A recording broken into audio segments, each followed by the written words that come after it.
हरियाणा की हर अपडेट के लिए बेल आइकन दबाएं और सब्सक्राइब करें STV हरियाणा न्यूज। नमस्कार, आपके साथ मैं अनामिका अजय मिश्रा। आप देख रहे हैं सुपरफास्ट 100।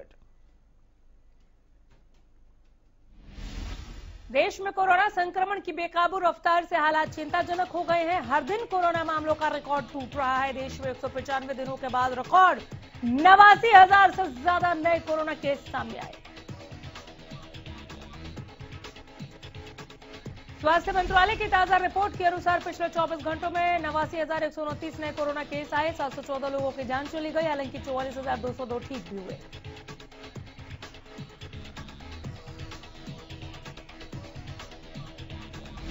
इससे पहले 19 सितंबर को 89,000 से ज्यादा केस दर्ज किए गए थे। देश में हर दिन सबसे ज्यादा कोरोना संक्रमण के मामले महाराष्ट्र में सामने आ रहे हैं। सबसे ज्यादा मौत भी यहीं हो रही है।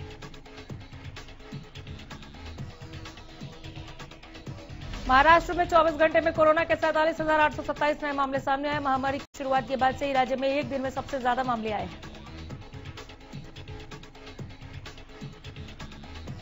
प्रदेश में कोरोना संक्रमण के बढ़ते मामलों के चलते अब गोहाना में भी प्रशासन सख्त होता दिखाई दे रहा है। एक बार फिर शादी समारोह या किसी अन्य समारोह के मौके पर लगने वाली भीड़ पर पाबंदी लगाने के फैसले लिए जा रहे हैं।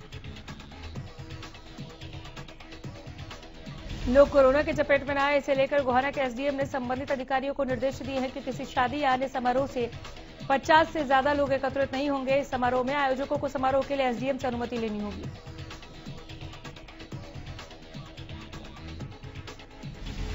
साथ ही कोविड नियमों का पालन भी करना जरूरी होगा। इतना ही नहीं, बिना मास्क के घूमने वालों को भी चालान किए जा रहे हैं। वहीं दूसरी तरफ वैक्सीनेशन का काम भी तेजी से चल रहा है। गृह मंत्री अनिल विज के राहुल गांधी पर पलटवार का। राहुल गांधी ने देश की समस्याओं को हल करने की विदेशी ताकतों को निमंत्रण दिया। देश को दोबारा गुलाम बनाना चाहते हैं राहुल गांधी।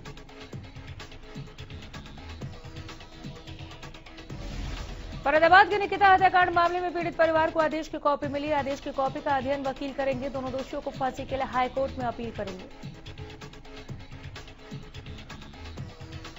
जेजेपी विधायक रामकुमार गौतम कोरोना पॉजिटिव। गृह मंत्री अनिल विज ने फोन पर रामकुमार गौतम का हालचाल जाना। चेस्ट इंफेक्शन और कोरोना संक्रमित है गौतम।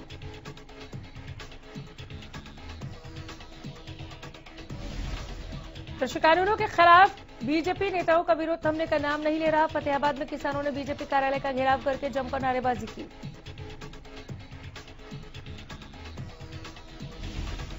किसानों को बीजेपी सांसद और विधायक के पहुंचने की सूचना मिली थी, जिसके बाद किसान बीजेपी कार्यालय के बाहर काले झंडे लेकर पहुंच गए। बीजेपी के खिलाफ जमकर नारेबाजी हुई।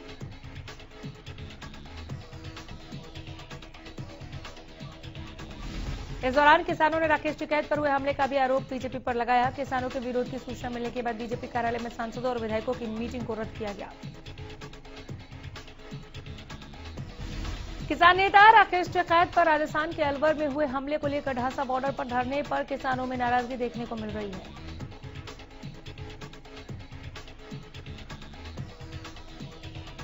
किसानों ने राकेश टिकैत पर हुए हमले की कड़ी निंदा करते हुए दोषी पर जल्द से जल्द कार्रवाई की मांग की। साथ ही किसानों ने सरकार पर आरोप लगाते हुए कहा कि सरकार की मंशा किसान आंदोलन को बदनाम और खराब करने की है। भारतीय किसान यूनियन के प्रदेश अध्यक्ष गुरनाम सिंह चुड़ूनी कुरुक्षेत्र पहुंचे, जहां उन्होंने एक बार फिर किसानों के आंदोलन को समर्थन देने की अपील की। उन्होंने कहा कि प्रदेश के अलग अलग जिलों में युवा किसान चौक चौराहों पर हॉर्न बजाकर किसानों के आंदोलन के लिए समर्थन जुटा रहे हैं। उन्होंने कहा कि किसानों का आंदोलन बड़ा धर्मयुद्ध है, जिसे देश को किसान की खेती बचाने के लिए, किसानी बचाने के लिए लड़ा जा रहा है। किसान नेता राकेश टिकैत पर हुए हमले पर चुड़ूनी ने कहा कि राकेश टिकैत पर जो हमला हुआ निंदनीय है। हमें कई बार डराने की कोशिश की गई, हम डरेंगे नहीं। चुड़ूनी ने कहा कि डराने धमकाने से किसानों का आंदोलन बंद नहीं होगा। उन्होंने कहा कि किसान आंदोलन को समाज का हर वर्ग सपोर्ट कर रहा है, वो अपनी जंग जीत कर रहेंगे। साथ ही 4 अप्रैल को जींद में होने वाली दिल्ली के मुख्यमंत्री अरविंद केजरीवाल के किसान महापंचायत पर चुड़ूनी ने कहा कि कुछ राजनीतिक दल आंदोलन की आड़ में अपना भला करने की सोच रहे हैं। भले ही प्रशासन की तरफ से मंडियों में गेहूं की खरीद शुरू कर दी गई हो, लेकिन कई जगहों पर किसान आज भी फसल बेचने के लिए चक्कर काटने पर मजबूर है। दरअसल करनाल मंडी में पहुंचे किसानों को अभी तक मैसेज नहीं मिला है, जिसकी वजह से उन्हें गेट पास नहीं दिया जा रहा है, जिसके बाद परेशान किसानों ने मार्केट कमेटी के दफ्तर पहुंचकर बिना मैसेज के गेट पास देने की मांग की। किसानों की मांग है कि अगर उनकी फसल तैयार है तो किसी भी दिन मंडी में किसानों को आने दिया जाए, क्योंकि बहुत से ऐसे किसान हैं जिनको मैसेज मिल चुका है लेकिन उनकी फसल तैयार नहीं। प्रदेश में गेहूं और सरसों की खरीद चल रही है। फर्रुखनगर अनाज मंडी में भी किसान अपनी फसल को लेकर पहुंच रहे हैं।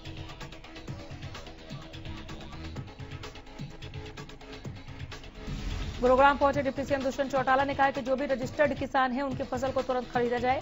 इसके लिए 50% किसानों को सरकार की तरफ से बुलाया जाएगा।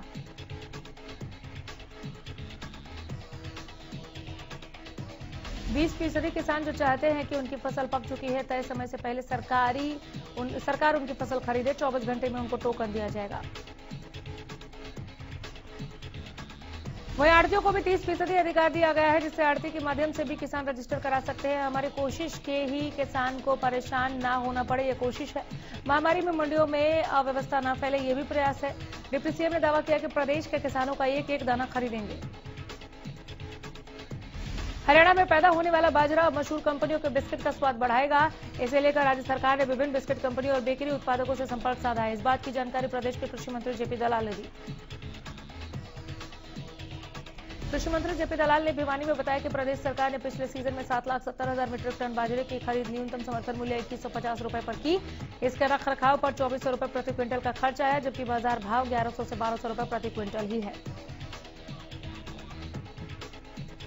ऐसे में राज्य सरकार ने लगभग 1000 करोड़ का घाटा उठाते हुए किसानों के उत्पाद को खरीदा है। इसी घाटे को कम करने के लिए राज्य सरकार ने बाजरे की ज्यादा खपत को लेकर नीति बनाई है। कृषि मंत्री ने कहा कि पार्ले बिस्किट जैसी कंपनियों, मुर्गी और पशु चारा उत्पादन करने वाली कंपनियों से अब राज्य सरकार अपने अधिकारों के माध्यम से बात कर रही है और इन उत्पादों में बाजार के प्रयोग को लेकर कार्य किया जा रहा है, ताकि बाजरे की खपत बढ़े और राज्य सरकार को फायदा हो सके। कृषि मंत्री ने कहा कि धान जैसी अधिक पानी प्रयोग होने वाली फसल बोने की परंपरागत विधि को बदलने की जरूरत है। कृषि मंत्री ने कहा कि केंद्र सरकार ने पाम ऑयल पर टैक्स बढ़ाया है। इसका प्रभाव सरसों की फसल के अधिक भाव देखने के रूप में साफ तौर पर मिल रहा है। इधर पानीपत में स्वास्थ्य विभाग की टीम ने सीएम फ्लाइंग के साथ मिलकर नकली और एक्सपायरी दवा बेचने वाले मेडिकल स्टोर्स पर शिकंजा कसा। पानीपत के कलंदर चौक मेडिकल स्टोर्स के सभी रिकॉर्ड खंगाला गया। एक मेडिकल स्टोर पर गड़बड़ी पाए जाने पर उसे सील कर दिया गया। ड्रग्स कंट्रोल ऑफिसर विजय राजे ने बताया कि सीएम फ्लाइंग को शिकायत मिली थी कि पानीपत में कुछ मेडिकल स्टोर संचालक नकली और एक्सपायरी दवाइयां बेच रहे हैं। इस शिकायत के आधार पर छापेमारी हुई। चरखीदादरी में अथॉरिटी में तत्कालीन एसडीएम और आरसी क्लर्क द्वारा मिलीभगत कर दूसरे राज्य से चोरी की गाड़ियों के फर्जी दस्तावेजों से रजिस्ट्रेशन करने का मामला सामने आया है। दरअसल सीएम फ्लाइंग की टीम ने जब दादरी एसडीएम कार्यालय पर छापेमारी कर रिकॉर्ड खंगाला, तब इस गड़बड़ झाले का खुलासा हुआ। छापेमारी में 2 चोरी की गाड़ियों पर फर्जी दस्तावेजों पर दोबारा रजिस्ट्रेशन होने का खुलासा हुआ है, जिसके बाद सीएम फ्लाइंग की शिकायत पर सिटी थाना पुलिस ने तत्कालीन एसडीएम सतवीर कुंडू और महिला आरसी क्लर्क राजकुमारी सहित अन्य पर केस दर्ज किया। बहादुरगढ़ में एक नवविवाहित की खुदकुशी करने का मामला सामने आया है। बताया जा रहा है कि 15 मार्च को ही उसकी शादी भिवानी के रहने वाले दीपेंद्र के साथ हुई थी, लेकिन दहेज प्रताड़ना और उसके पिता के साथ हुई बदसलूकी के चलते अपने ही घर में फांसी का फंदा लगाकर उसने आत्महत्या की।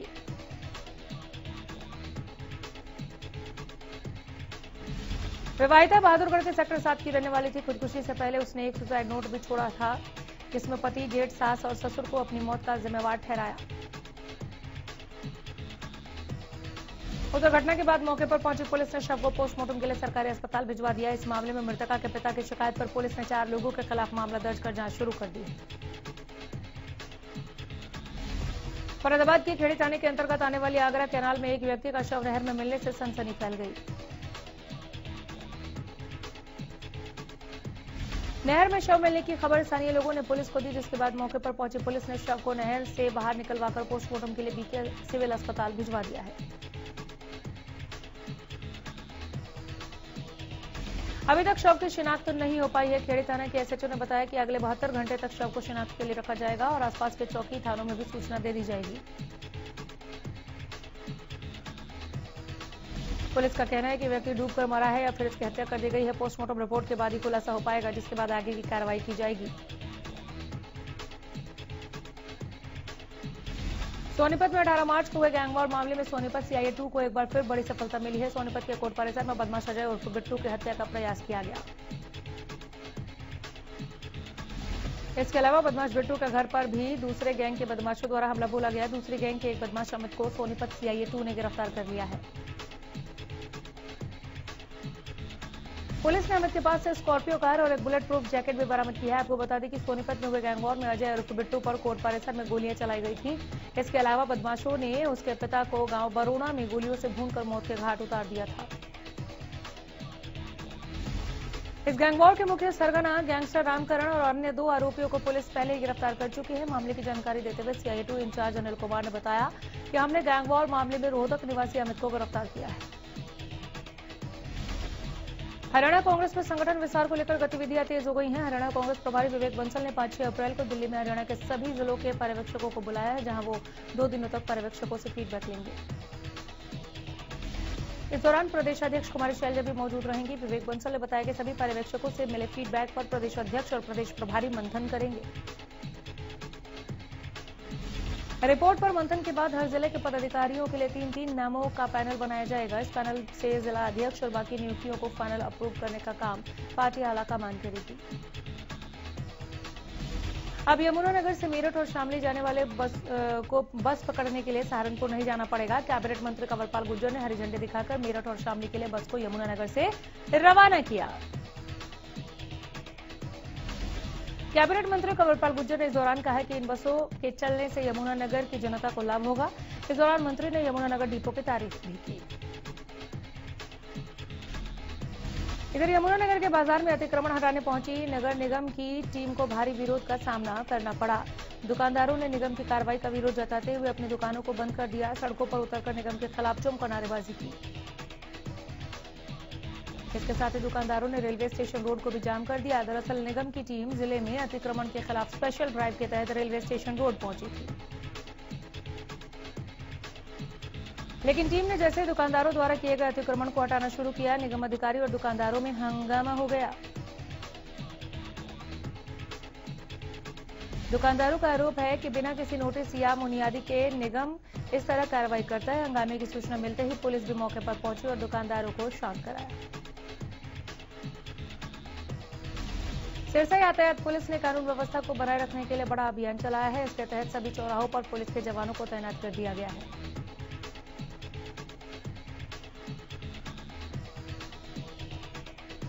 इस दौरान पुलिसकर्मियों ने मास्क न पहनने और यातायात नियमों को तोड़ने वालों के खिलाफ कार्रवाई की। अभियान के दौरान पुलिस ने 4 दर्जन से ज्यादा चालान काटे।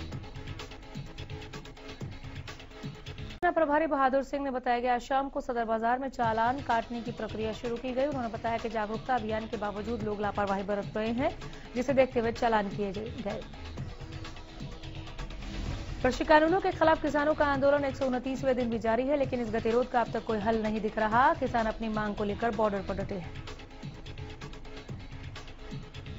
कृषि कानूनों के खिलाफ लगातार किसान दिल्ली की सीमाओं पर डटे हैं। अब किसान गर्मी की तैयारियों में जुटे हैं।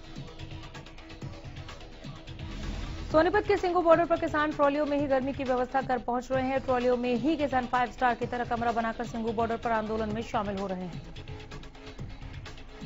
किसान संयुक्त मोर्चा के आह्वान पर किसान संगठनों ने हरियाणा सरकार के संपत्ति नुकसान भरपाई के विरोध में रोहतक में बैठक का आयोजन किया। इधर सिंघू बॉर्डर पर संयुक्त किसान मोर्चा की तरफ से 2 दिन के वॉलीबॉल किसान प्रीमियर लीग की शुरुआत की गई। अमेरिकन सिख संगत की तरफ से वॉलीबॉल टूर्नामेंट की शुरुआत की गई। आंदोलन में शामिल किसानों के मनोबल को बढ़ाने के लिए इस तरह की प्रतियोगिता करवाई जा रही है। वॉलीबॉल टूर्नामेंट पहले नंबर पर आने वाली टीम को 1 लाख रुपए का इनाम भी दिया जाएगा। दूसरे नंबर पर आने वाली टीम को 70,000 और तीसरे और चौथे नंबर की टीम को 21,000 रुपए का इनाम दिया जाएगा। टूर्नामेंट में हरियाणा के साथ ही पंजाब, यूपी और राजस्थान की कुल 40 टीमें हिस्सा ले रही हैं। गुरुग्राम में 3 दिवसीय जिला बैडमिंटन प्रतियोगिता का आयोजन किया गया। जिला उपायुक्त यश गर्ग ने 3 दिवसीय प्रतियोगिता का शुभारंभ किया। इस प्रतियोगिता में करीब 500 से ज्यादा मैच खेले जाएंगे। जिला उपायुक्त यश गर्ग ने प्रतियोगिता की शुरुआत करने के बाद आयोजकों के साथ बैठक कर गुरुग्राम में ऐसे ग्राउंड बनाने पर विचार की जिससे खिलाड़ियों को फायदा पहुंचे। जिला उपायुक्त ने बताया कि गुरुग्राम के जिन खिलाड़ियों को बैडमिंटन खेलने के लिए प्राइवेट ग्राउंड या बाहर जाना पड़ता है, उन्हें सरकारी ग्राउंड बनने से निश्चित तौर पर फायदा मिलेगा। फरीदाबाद में कक्षा 8वीं की छात्राओं साक्षी और पल्लवी ने national means cum merit scholarship के लिए क्वालिफाई कर लिया। प्राचार्य रविंद्र कुमार मनचंदा ने साक्षी और पल्लवी को बधाई दी, परिश्रम करने के लिए प्रेरित किया। देश की सेवा में अपनी जान देने वाले यमुनानगर के शहीद जैमल खान को पूरे राजकीय सम्मान के साथ सुपुर्द खाक किया गया। बता दें कि गांव कल्याणपुर के 40 वर्षीय सीआरपीएफ जमल खान कोकराझार में तैनात थे। ड्यूटी के दौरान गोली लगने से शहीद हुए। बताया जा रहा है कि शहीद जमल खान ने छुट्टी के बाद 24 मार्च को ही ड्यूटी ज्वाइन की थी। जमल खान की तैनाती कोकराझार के नक्सल प्रभावित एरिया में थी। शहीद जमल के पार्थिव शरीर के दर्शन के लिए हजारों लोग पहुंचे। पानीपत के सेक्टर 13 से 17 में रहने वाले डॉक्टर सुदेश खुराना गुरुवार शाम से लापता है। उनकी साइकिल पानीपत टोल प्लाजा के पास एक ढाबे के पास से बरामद की गई। जानकारी के मुताबिक डॉक्टर खुराना रोज शाम को साइकिलिंग के लिए निकलते थे। गुरुवार को भी वो 6:30 बजे घर से साइकिलिंग के लिए निकले, लेकिन देर रात तक घर वापस नहीं लौटे। गोहाना नगर परिषद के पार्षदों का कार्यकाल मई में पूरा हो रहा है। आगामी चुनाव के मद्देनजर चुनाव आयोग के आदेश पर मतदाता सूची का फिर से निरीक्षण करवाया जा रहा है। एसडीएम प्रदीप कुमार ने नगर परिषद कार्यालय में सुपरवाइजरों और बीएलओ सुपरवाइजर की बैठक लेते हुए कार्य की समीक्षा की। एसडीएम ने सुपरवाइजरों और बीएलओ को पारदर्शिता के साथ काम करने के लिए प्रेरित किया। बहादुरगढ़ के लोग इन दिनों पीने के पानी की परेशानी से जूझ रहे हैं। क्षेत्र में जो पानी आ रहा है वो सीवर के पानी से कम नहीं, जिससे परेशान लोगों ने प्रशासन के खिलाफ मोर्चा खोल दिया।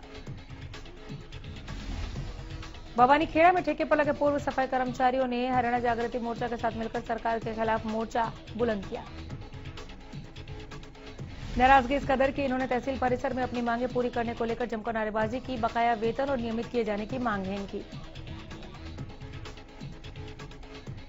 पानीपत के धूपनगर में बदमाशों ने दिन दहाड़े ठेकेदार को गोली मार दी। गोली लगने से ठेकेदार की मौके पर मौत हुई। घटना से क्षेत्र में दहशत है। पंचकुला ब्लाइंड मर्डर केस में पंचकुला कोर्ट ने हत्या के आरोपी को उम्र कैद की सजा सुनाई है। इस मर्डर केस में एक माता पिता को 6 साल बाद इंसाफ मिला। सेक्टर 11 में रहने वाले मुकुल भारद्वाज की पैसों की लेन देन को लेकर गला दबाकर हत्या कर दी गई। मामले में पुलिस ने 3 आरोपियों के खिलाफ केस दर्ज किया था। इधर करनाल कलंदरी गेट में युवक की हत्या का मामला सामने आया है। पुलिस ने 2 आरोपियों को गिरफ्तार किया। इन आरोपियों को अदालत में पेश करके रिमांड पर लिया जाएगा, जहां इनसे पूछताछ की जाएगी। आपको बता दें कि होली वाले दिन कलंदरी गेट में आरोपियों ने घर में घुसकर एक सरोज कुमार और उसके भाई गोविंद पर लाठी गणासी से हमला किया था। हमले में घायल सरोज कुमार की कल्पना मेडिकल कॉलेज में इलाज के दौरान मौत हो गई थी। नारनौल में पुलिस ने 5,000 के इनामी बदमाश अनिल उर्फ खागड़ को गिरफ्तार किया है। एसआई महेश यादव की टीम ने गहली बॉर्डर पर बदमाश को गिरफ्तार किया। कैथल पुलिस को अक्सर शिकायतें मिल रही थी कि बलराजनगर में एक घर के अंदर वैश्यावृत्ति का अड्डा चल रहा है। कुछ लोगों ने इसकी शिकायत पहले भी थाने को दी थी। इस बार पुलिस ने गुप्त सूचना के आधार पर बलराजनगर में छापेमारी की। इस रेड में 4 पुरुष और 8 महिलाएं मौके से पकड़े गए। फिलहाल पुलिस ने मामला दर्ज कर जांच शुरू कर दी है। रैकेट के सरगनाओं का पता चलाने में जुटी है।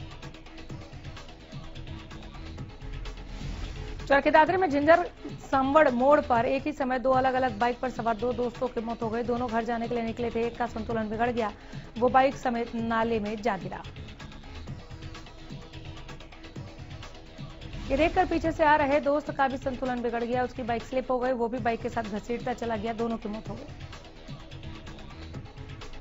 रोहतक में नशे की हालत में बाइक पर जा रहे 3 युवक नहर में गिर गए, जिसके बाद 2 बचकर निकल गए, जबकि एक युवक का अभी तक कोई खुलासा नहीं लग पाया।